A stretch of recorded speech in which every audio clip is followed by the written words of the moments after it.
Life Audio.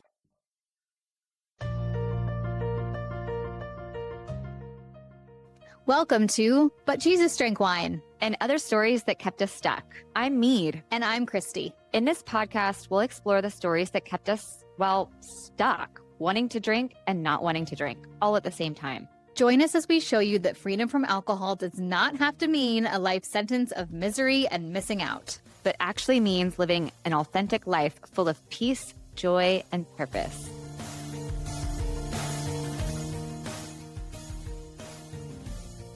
Hello, friends. We are so happy to bring you another chat with the beautiful leadership team. We are still here on retreat in beautiful Colorado Springs.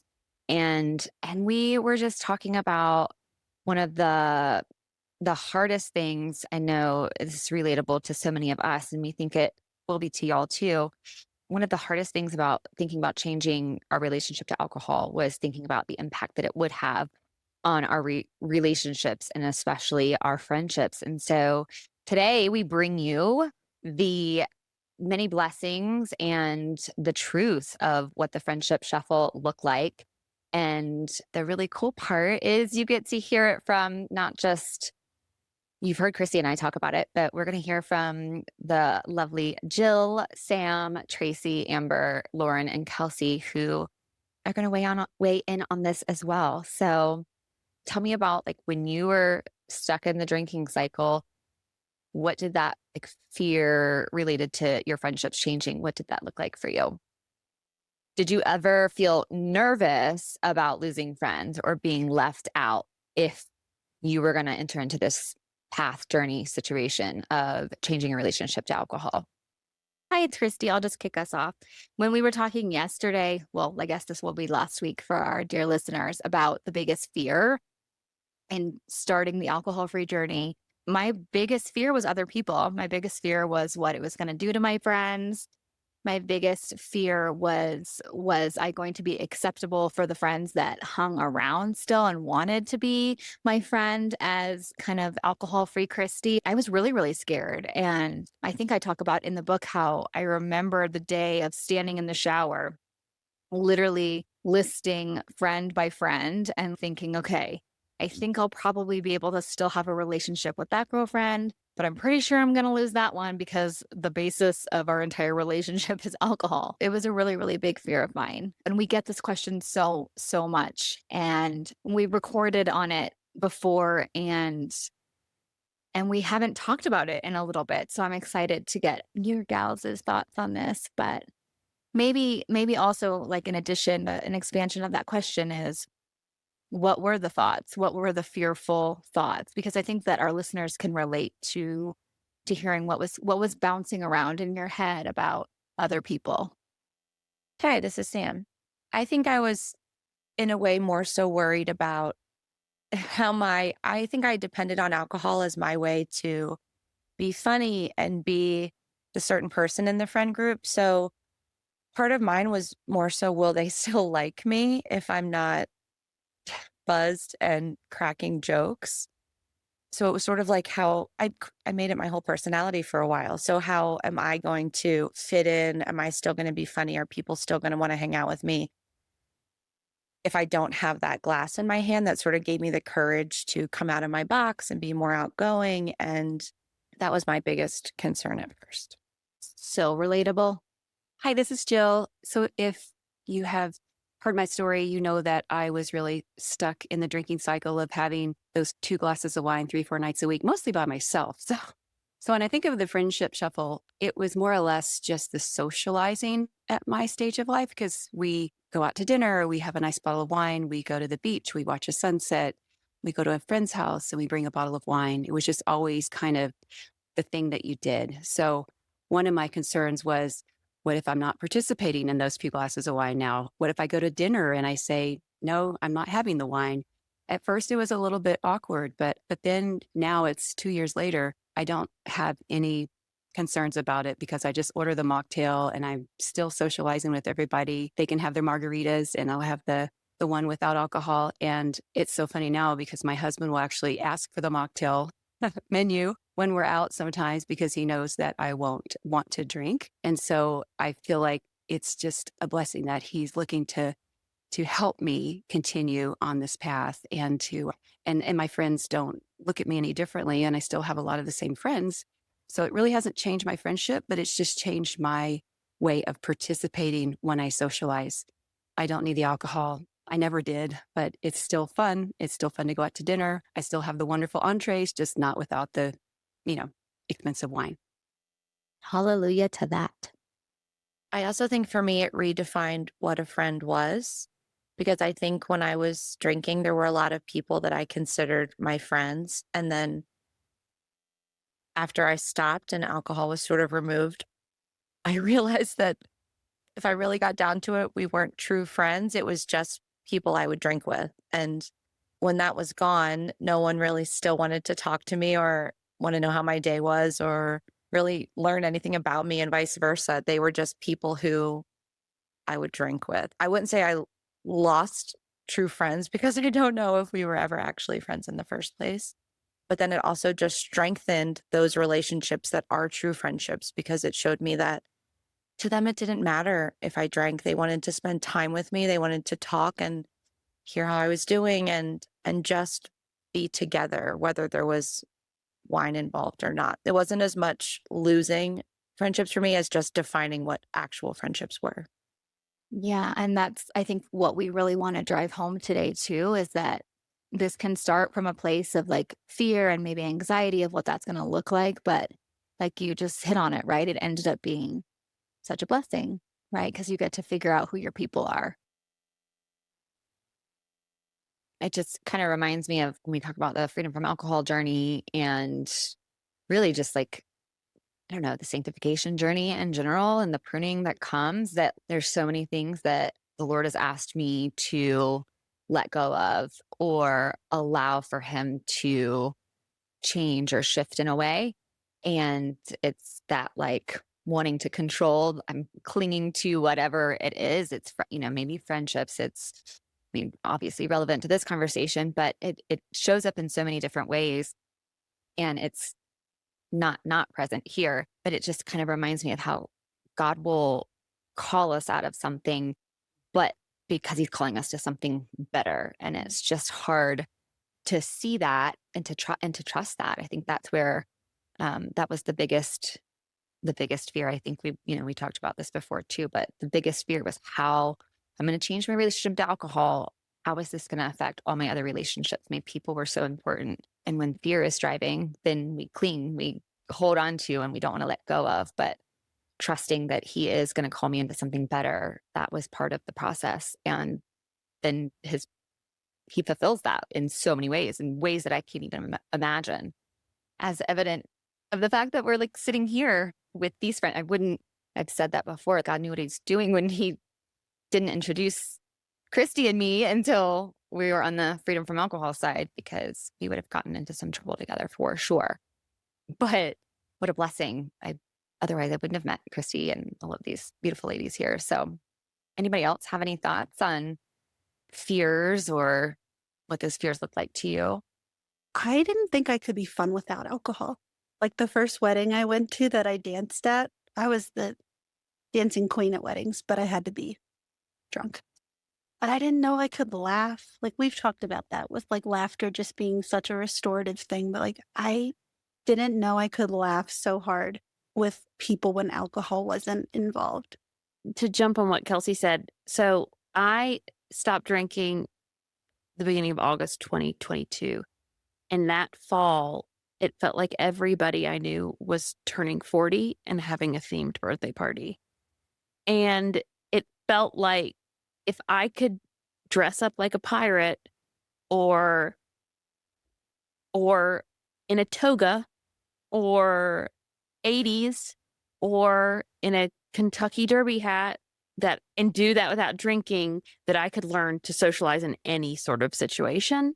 And so I can't remember who said it, but I haven't lost any friendships. I think that I show up differently in those friendships than I used to, and I have had to practice I've had to practice doing things without alcohol. I think that, it's sort of a testament to my friendships. A lot of them, a lot of the women that I'm very close with now, I have known since kindergarten. And so they knew me before I was a drinker and they knew me when I was a drinker. And now they know me again as a non-drinker. And, and so I've changed and I've evolved, but I think that's true of any relationship. The ones that last are the ones where you allow the other people to change. It's certainly true of marriage.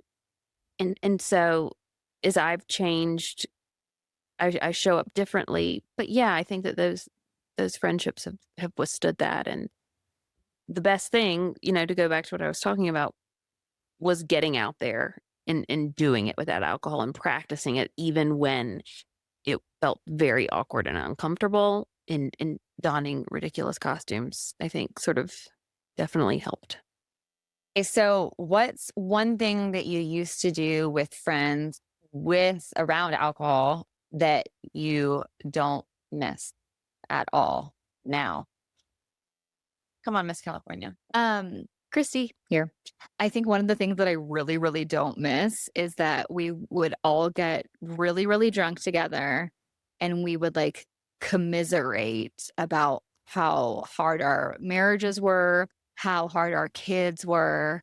And it wasn't in a way of let's pray for each other and like actually try to uplift each other and encourage each other and help each other. It was just in this really, really toxic way of unloading.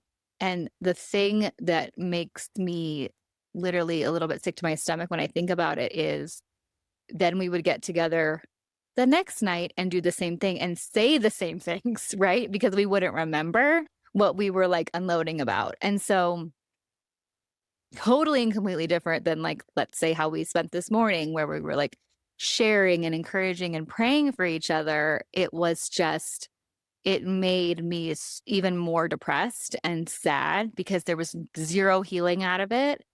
And it kept me like further stuck and depressed about the state of my life. I'm so glad that I have freedom from that because that was not fun. I think one of our favorite activities, I won't say favorite, but one of our most common activities that a group of girlfriends and I would have when drinking was just sitting around a table and gossiping Yeah.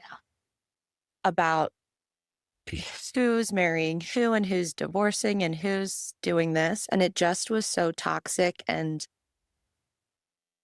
I think for some reason, when we were drinking, it like made us, I don't know if it meant we felt better about ourselves or what the reason was, but it was just,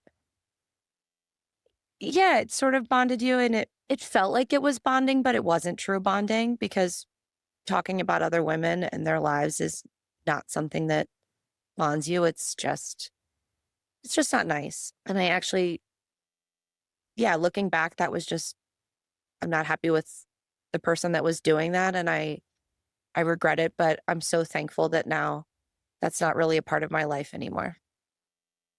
I think it just magnifies that whole thing that the Bible warns us and asks us not to do, right? Of gossiping and also comparison, right? Because you're comparing your marriages and your life when you're in that like place of just unloading in a drunk way. And I heard someone say that when comparison is when you're kind of doing that in a gossipy way, it's basically like coveting, right? Which just it doesn't make you feel good. There's a reason that God tells us that that's not a place to have a heart posture from, obviously. This is Tracy. And I think just going back to the first question, one of my fears was kind of what some other women have said, just that I would be boring, I wouldn't be fun or outgoing, because I do tend to be more reserved. And so it was a way for me just to feel more comfortable, I guess, or I thought. But then on the other side of that, when you're feeling more comfortable or have no inhibitions, then you can say things that you regret or or act silly with my kids around. And so I'm very thankful that maybe I'm not as quote unquote fun or outgoing, but for me, it's worth it because I get to, I know what I'm going to say and I can predict sort of how the evening's going to go and go home without any regrets. And so and I'm honoring the Lord. And like you said, Mead, there are trade-offs and sacrifices that we make And so it's really worth it. Hi, this is Jill again. So one of the things that the Lord has really impressed on my heart is that even though I was the moderate drinker, only having those few glasses of wine, I was the instigator. I can't tell you how many family outings and gatherings at my house where I'd be the first one to say, let's pour the wine, let's go, let's go. And now I just think, gosh, I'm the one that set the temperature, right, in my house and with my family. Having adult children, it grieves me that I set that tone for them, trying to teach moderation, which was so silly because we know even in moderation, alcohol is an addictive substance and it can become a habit really easily.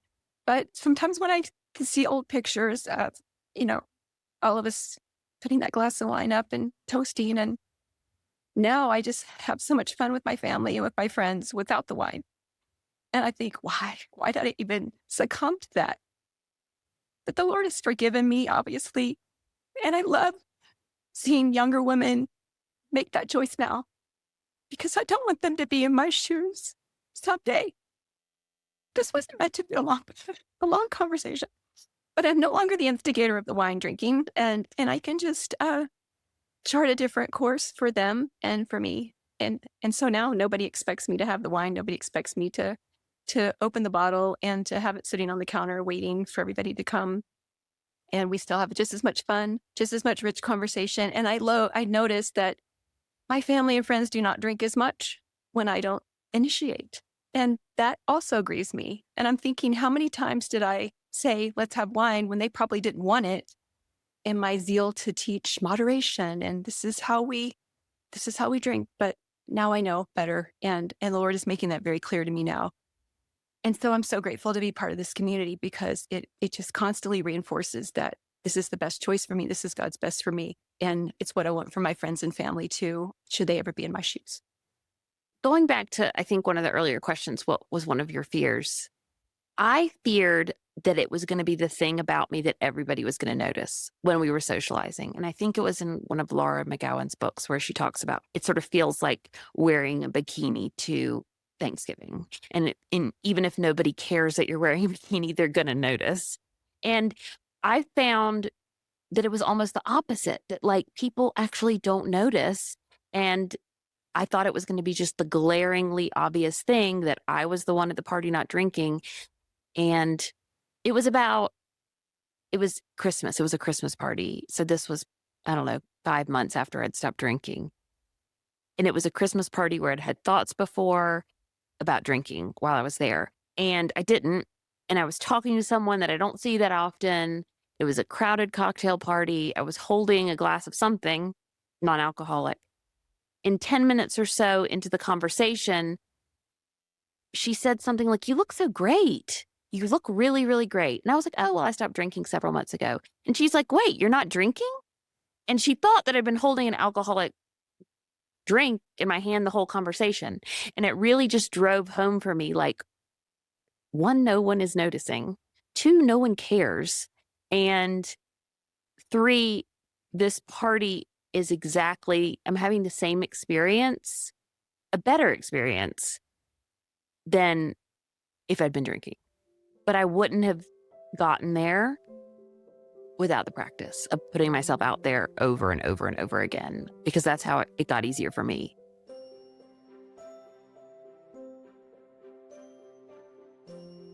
Imagine stepping into a vibrant, warm community where faith, friendship, and freedom from alcohol all come together. That's exactly what you'll experience in the But Jesus Drank Wine community. Each week, our members gather for connection calls that feel like a breath of fresh air, a time to share, grow, and support one another. With an encouraging leadership team, a dedicated prayer request space, and connection opportunities in every time zone, you don't have to walk this journey alone.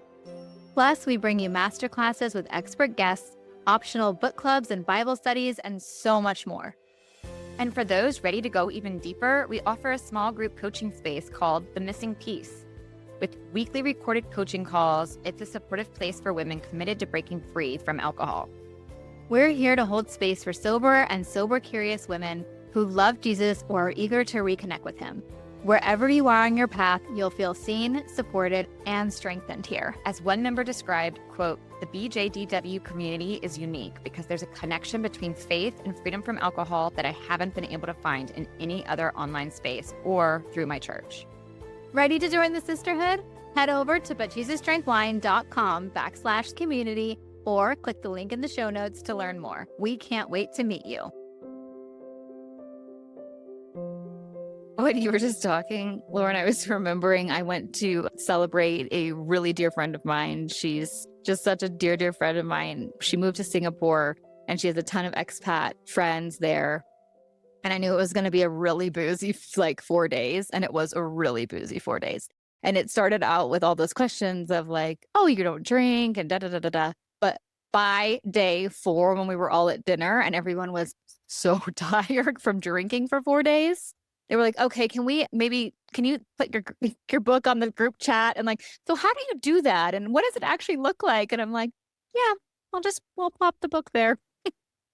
Actually, Lauren and Jill, a little bit of what you said also sort of reminded me.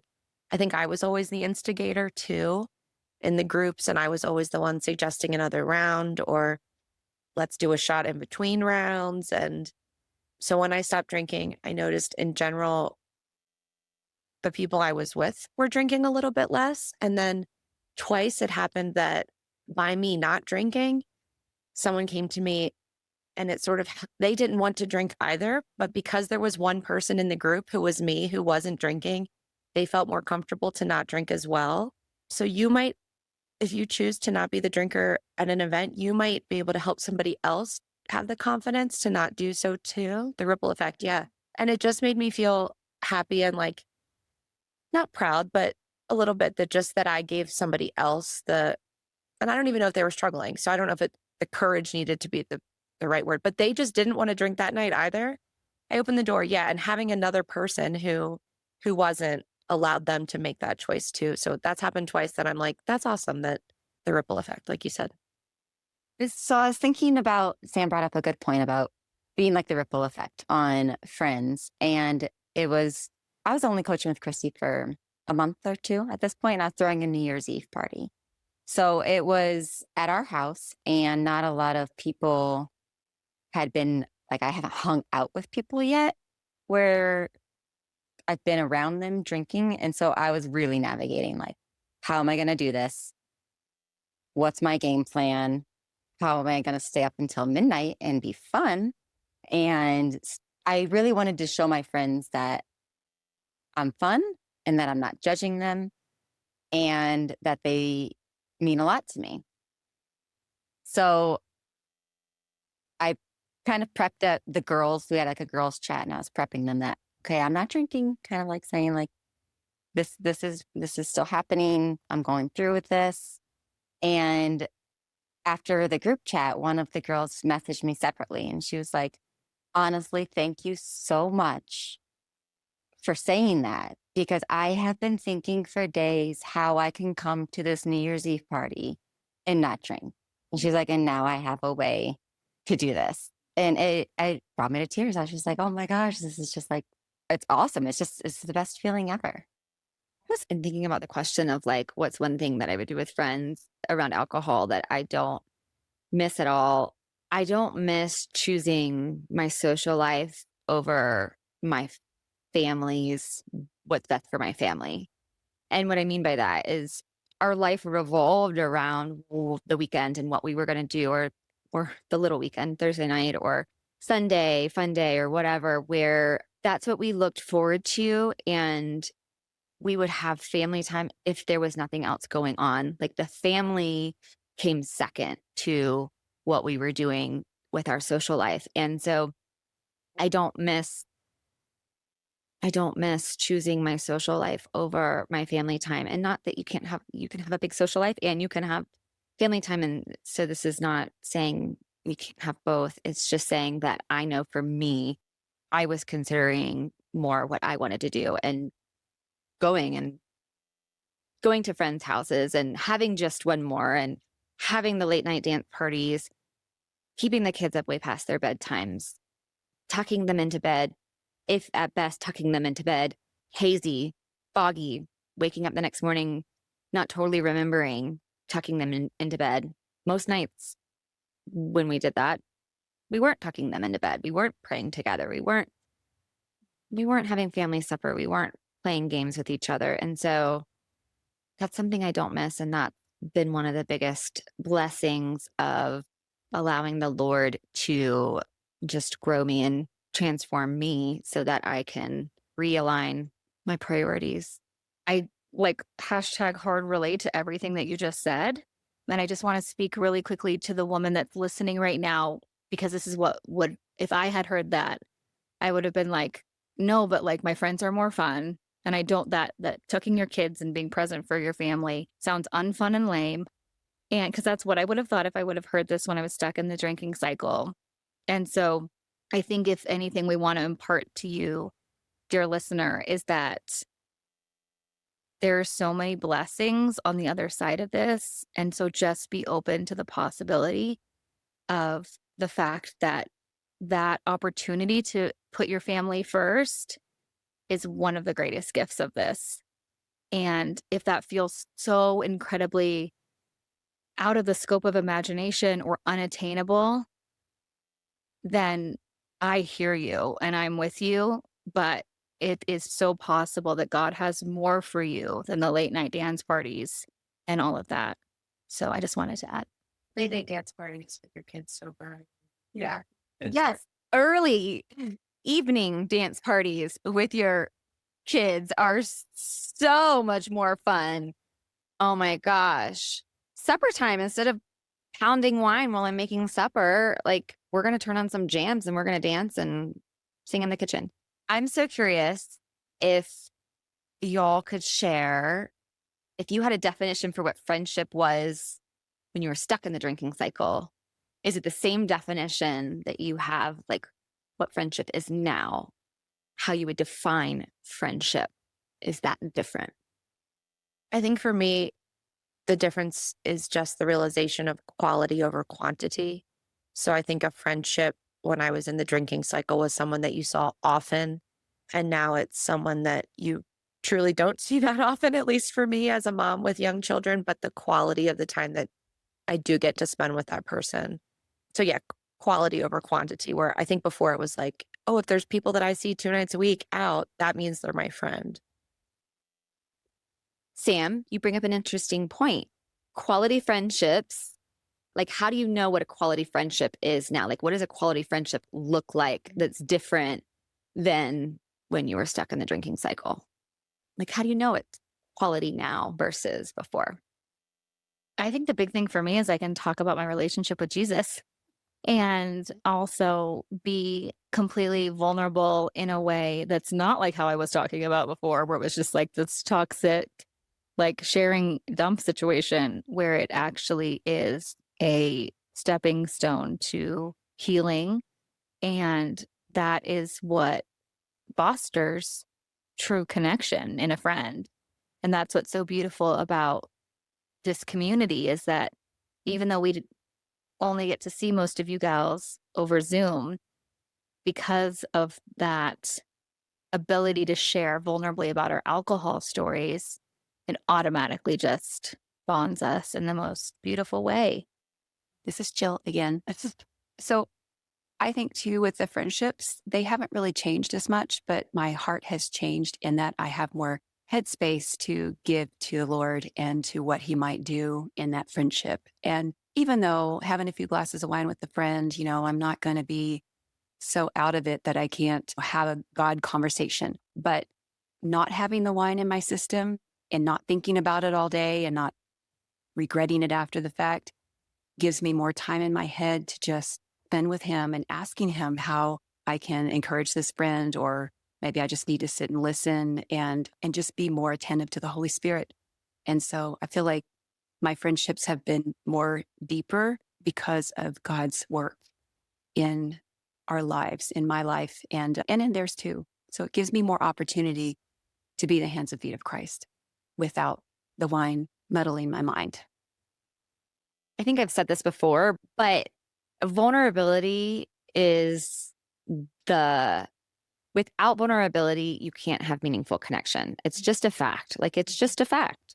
I confused lowered inhibitions with vulnerability before. So I thought because I'm crying and having these deep, air quotes, you can't see this, but air quotes, conversations, that is vulnerability, but it's not. It's lowered inhibitions, and it's not the same as authentic vulnerability that leads to meaningful connection. And so I was also thinking about what you said, Jill, and the grief that exists for kind of like what was, and in certain ways, and for me in a different way, I kind of grieve how masked I was, how alcohol was such a mask to truly connecting with other people. I wasn't willing to. It was like I had my arm's distance length with people. It was a protective barrier from. I didn't have to let people really know me, because surely if they really knew me, would they stick around? I don't know. And so alcohol as that mask allowed me to kind of trick myself into believing that I was so self-disclosing and I was so honest and I was so like, but I wasn't. And I think there's grief in that, but there's also a lot of freedom in realizing that, and the blessing of now knowing like quality friendships for me involve a mutual trust and honesty and willingness to be vulnerable and receive someone else's vulnerability. And that leads to deeper connection than I didn't even know I didn't. And that's a thing. Like when I was stuck in the drinking cycle, I didn't know that I wasn't experiencing that. I just thought that that's what it was, right? And so that's one of the surprise gifts for me, and something that I'm just so truly grateful for, and reminds me of how God does. He's not going to call you out of something without bringing you into something better. And the better for me is actual, authentic, deep connections, friendships that allow me to know others and to be known by others and by God. That's the biggest thing. I wasn't even being vulnerable with God. Yeah, I just wanted to add, because I think you've mentioned me so many times on this weekend of like offering up your Isaacs and what you're like holding so tightly to. And I remember there was a Soho farmhouse, which is like a place in the UK we used to always get together and drink it down as a group. And I found out pretty much the same group was going without me. And I was just like devastated. And you guys, this was like 6 months ago. But this wasn't like right after I became alcohol free. And I just remember thinking, loosen your grip on those friends, offer that whole thing up. And I just remember like hearing, like, you're not supposed to be in that room because I have more for you. And it's a full circle moment right here, because if I was on those trips, I wouldn't be in this room with you gals. And so that Holy Spirit nudge of like loosening your grip on those friends that you're holding tight to, or bummed that they're not including you. And by the way, that's also okay, right? Two things can be true. You are allowed to feel the sting of not being invited still, while truly believing that that God has more for you. And he will heal that. He will heal that, and he will show you. And it might not be in your timing, because we know I'm the most impatient person on the planet. Yes, I am. But it's a full circle moment right now, right here, live on air. And I love what you just said about like loosening that grip. And that's the thing too. Sometimes just like Isaac, you loosen the grip, you trust God with something you're holding so tightly to, something you love, and you still get to keep it. This isn't, I want to make sure that it's clear too that, and some of y'all have spoken to this, you're not automatically going to lose all your friends and have to start over.